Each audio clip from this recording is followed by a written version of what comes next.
Well, good evening and welcome to the 2024 Last Stand annual meeting. I'm declaring that we have a quorum of members present and our meeting is now open. And my name is Ann Olson. I'm president of Last Stand and I've been with the board for about 5 years now. It's great to see a number of old friends joining us tonight, as well as some new members who joined us especially for this event. And we're pleased to see such a large number of both city and county officials with us tonight, including the Honorable Mayor Terry Johnson. Where'd you go?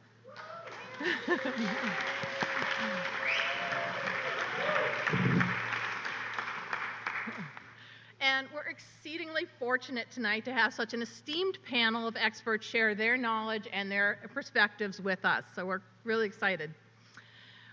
At Last Stand, so many of us feel that the issues that we're concerned about are interrelated, that overdevelopment impacts water quality as well as the availability of affordable workforce housing, hurricane evacuation and public safety, our environment, and just the overall quality of life here in the Keys.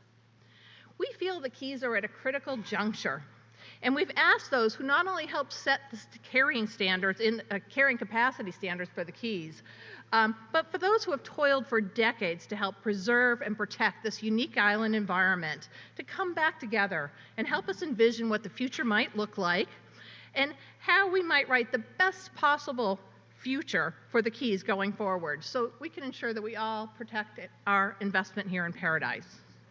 For those of you who've been in the Keys for a while now, our subject matter isn't new.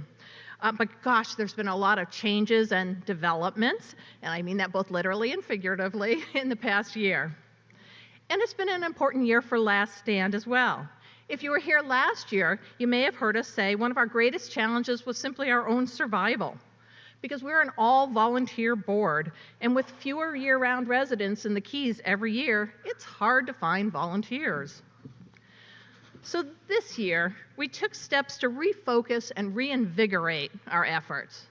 The first thing that helped was finding a phenomenal executive coordinator, our one paid staffer, Mary Spillane.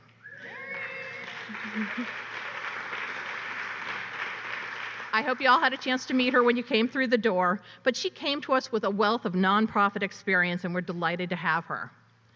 And next, we sought some outside help, first with Elisa Levy, who facilitated several strategic planning sessions to help us better identify what we'd focus on and how we'd do it.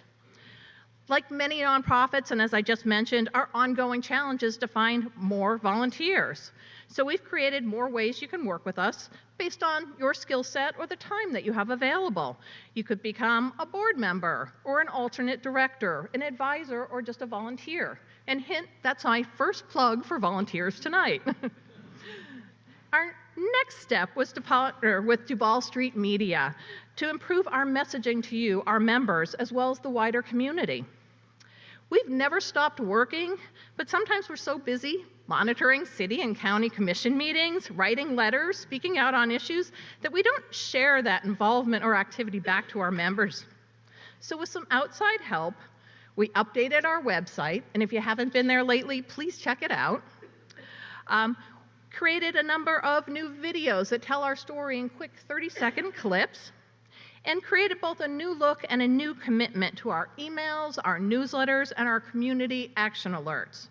We even gave the old Bugle an update, first time since 1987. Then in November, we reached out with a cocktail mixer at the Gardens Hotel, saw some of you there for that as well. Basically an effort to broaden our membership and to welcome new residents and homeowners in the Keys who might not know about us.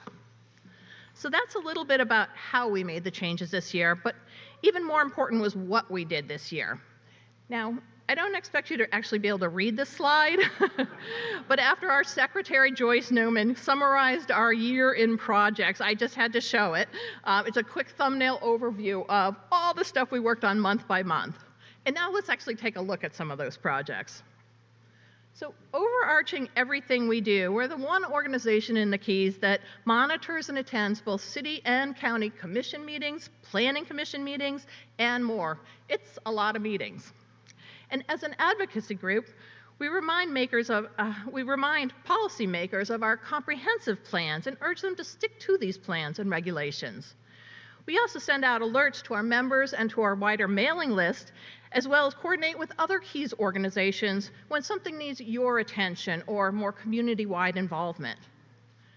Much of what we do is about quality of life issues, and this year we've been laser focused on hurricane evacuation modeling, asking all policymakers to put public safety first and adhere to the 24-hour evacuation mandate, which most have now done. Yay. Why are we so concerned about evacuation policies? Well, it's because so many of the programs that were designed decades ago as the guardrails to limit growth and protect the KEYS environment and quality of life seem to be eroding. To illustrate how critical this is right now, not even 2 weeks ago, we witnessed the city of Marathon put their own resolution together that didn't match the county or all the other municipalities to rationally review and discuss the issue over the next year, but instead to proceed with asking for all 8,000 ROGOs and to increase the 24-hour evacuation limit. We've all seen the amount of development, daily traffic, and changes to our community that have taken place with just the 3,500 ROGOs over the past 10 years. Can you imagine what another 3,500 ROGOs or more than double that might be like? Which brings me to one other point, and I'm often asked, why bother? The fix is in, there's no stopping these changes, but can you imagine if no one asked questions or spoke up? We think our persistent letters and emails early last year actually triggered Florida Commerce to hold public meetings about evacuation modeling. And while they provided almost no notice, there were 2 sets of community meetings, first seeking input and then later providing the evacuation modeling results. We've asked for representation among this year's working group to include more citizen and advocacy groups and not just pro-development interests. And we'll likely be reaching back out to you with action alerts of how you can help us as these things progress. And now I'd like to turn things over to my colleague, Andrea, who can tell you a little bit more. Thank you, Anne. Hi, I'm Andrea Strawn, and I'm the Vice President of Last Stand, and I have been with the organization now for 3 years. In that time, Last Stand has remained vocal about overdevelopment issues and the resulting increase in traffic in the Keys. In fact, the 2023 traffic study determined US 1 actually received a failing grade. This is supposed to mean a halt of development until the situation is corrected. However, the county dismissed the current study and will rerun the model. For now, they're using a COVID-era study that passed due to the reduced traffic in that year. Traffic matters. Traffic matters to both our quality of life, our safe hurricane evacuation. And as we've seen in the past month alone, 1 fatal accident shut down our only road for an entire day. 3 back-to-back accidents this month shut US 1 down for hours. Imagine if you needed to leave the Keys quickly and simply couldn't. Another place citizen advocacy has been critical is water quality. And as you can see on this slide, here's our board member, Dawn DeMaria, taking water samples in the Lower Keys last month, only to discover one of the worst algal blooms in the Lower Keys. Last Stand has also challenged the use of shallow sewage wells in the past, and more recently supported the work done by Friends of the Lower Keys to end shallow wells through their federal Clean Water Act lawsuit.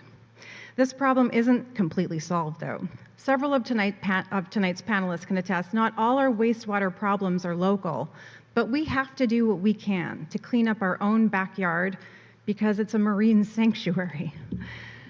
Last Stand has also continued to speak out on affordable workforce housing and development plans that do not feature inclusionary workforce housing or do not meet our local comprehensive plans. We've urged policymakers to target the biggest issues that reduce workforce housing, such as the huge increase in vacation rentals and the seemingly endless advertising by the TDC. In the Lower Keys, we're also keeping a close eye on another proposed hotel vacation condo project that exceeds density limits and the surrounding neighborhood, as well as local building height restrictions. Thanks to citizen advocacy, those plans are on hold for now, but that could change any time. As an advocacy group, Last Stand's goal is to represent your issues to the local to policymakers. So it's important we touch base with you, our members, to touch base with you on the issues that you feel are most critical. If you haven't already done so, we ask you to complete our brief survey. You can find it on our website via the QR code on the poster at the back of the room where Bob is, hi Bob, or via handouts we distributed tonight. While we can't take on every issue, since we're just a small group of volunteers, we do want to make sure our goals align with yours, our members. Speaking of our goals and volunteers, tonight we want to honor another excellent example of a concerned citizen doing good for the Florida Keys. This year's special recognition award goes to Karen Balcony.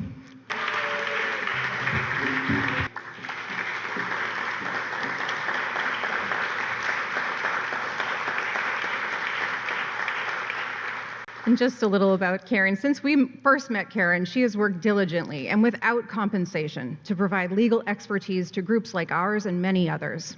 Since she's aided in the 2018 Rogo Challenge, the Cujo Regional Treatment Plant's Deep Well, and most recently, after years of collecting data, pulling together scientists and experts, volunteers to collect water samples, and amassing a team of National Clean Water Act lawyers, she successfully challenged the City of Marathon to stop using shallow sewage wells, one of the largest users of shallow wells in the Keys.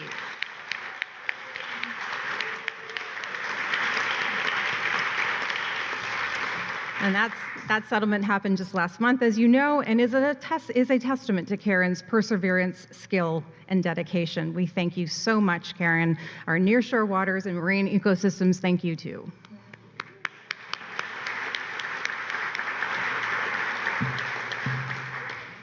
Roger is next for our business portion of the meeting.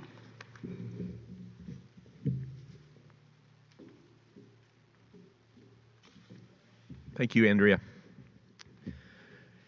I promised to be quick with the official business portion of the meeting, and I do want to thank Karen again for all her work and efforts.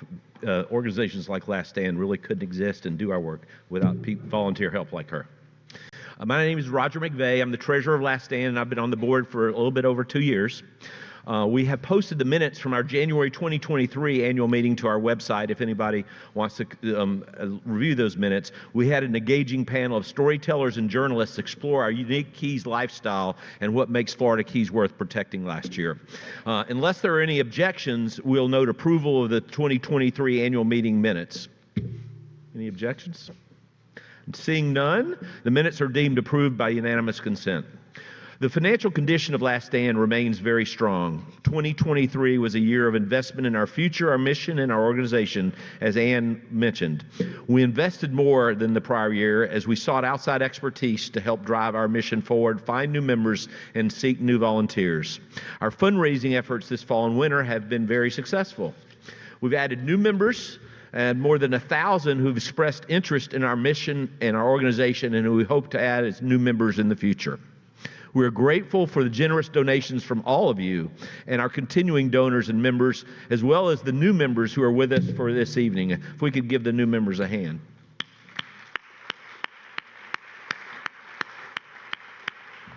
We would also like to give special thanks to the Kids Fund, the Thoroughfare Foundation, as well as the McDougall Match Program from the Community Foundation of the Florida Keys, who were especially generous in the past year and allowed us to set up a permanent endowment for Last Stand that we hope will guarantee its existence for many years to come.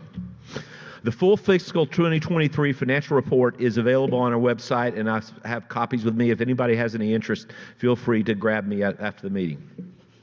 The final item of business before our program is board elections. Due to 3-year staggered terms, several members of our board are up for re-election each year by you, our loyal members. I am now opening the floor for nominations for board members. Remember, we'd love to hear from you. If anyone has an interest in joining the board, now is your chance to speak up. Are there any nominees from the floor? Not seeing any, and while you're thinking about that, the nominating committee has recently met and has submitted the names of Don Diaz-de-Maria, Robert Gold, and myself, Roger McVeigh, for re-election to the Last Stand board for 3-year terms expiring in 2027. Also, Denise Whirling is an alternate director who serves 1-year terms and has been nominated to continue for another year until 2025. So is anybody else ready to join the board and nominate themselves or a friend? I don't see any right now. Is there any opposition to the slate I just announced? Nope. So with no new names nor opposition, you have elected these 4 directors by unanimous consent. And now I'll turn our program back over to Andrea Strawn to introduce our panel and get the program started. Thank you very much. All right. Thank you so much, Roger. Thank you, everyone, for